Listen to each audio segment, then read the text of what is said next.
Olá, nós somos a Marilis e Laura, estudantes da disciplina CBI 101, Filogenias e Classificação Biológica, da Universidade Federal de Viçosa, campus Rio Paranaíba. E hoje vamos apresentar para vocês sobre filogenia morfológica. Ok, mas o que seria filogenia morfológica? Bom, vamos por partes. Filogenia é o estudo da relação evolutiva entre grupos de organismos, ou seja, a história desse grupo. Esse processo é frequentemente dado por meio de sequenciamento de dados moleculares e/ou morfológicos. Aqui temos um exemplo de cladograma de plantas baseado na filogenia morfológica. Bom, e morfologia? Sua origem vem do termo grego morphé, que significa forma, e em seguida logos, que é estudo. Em ciências biológicas, vai ser a ciência que estuda a forma e a estrutura dos organismos, como aspectos da aparência externa, forma e cor, e interna, ossos e órgãos. Como, por exemplo, esta imagem desse inseto, que está mostrando a sua morfologia.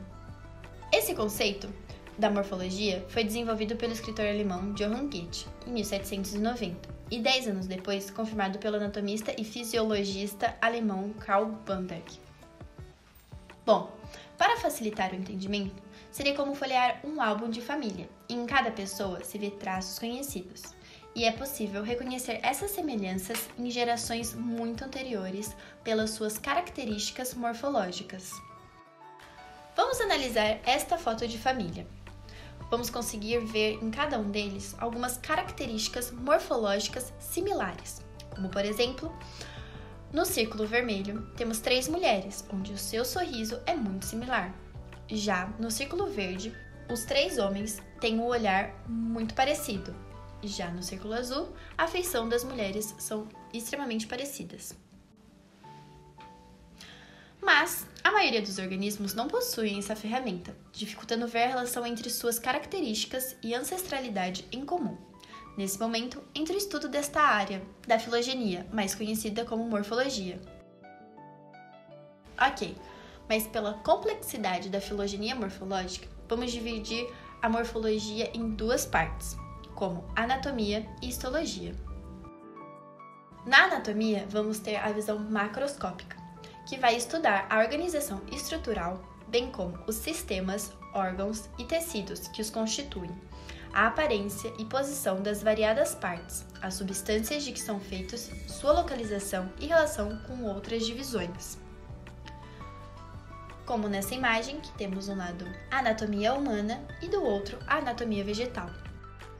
Já na histologia, vamos ter a visão microscópica, ou seja, vai estudar os tecidos biológicos e plasmáticos de animais e plantas, além de ver sua formação, estrutura e função, como vemos aqui alguns exemplos de lâminas.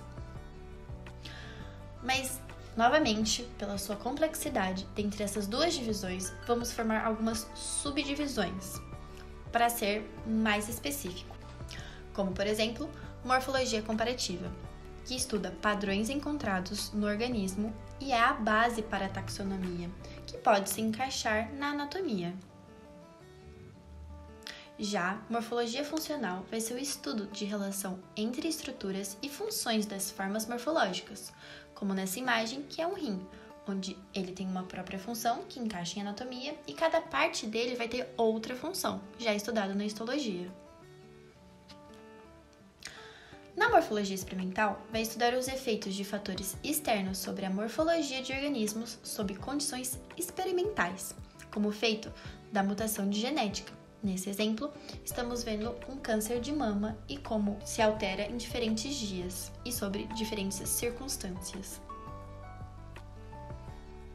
Já a morfologia molecular é um termo usado em países de língua inglesa para descrever a estrutura de moléculas compostas, tais como os polímeros e ácidos ribonucleicos, como no exemplo da imagem, que é um tumor estromal gastrointestinal, que é um dos sarcomas de partes moles, que tem origem num grupo de células chamadas células de Cajal, onde serão estudados cada parte.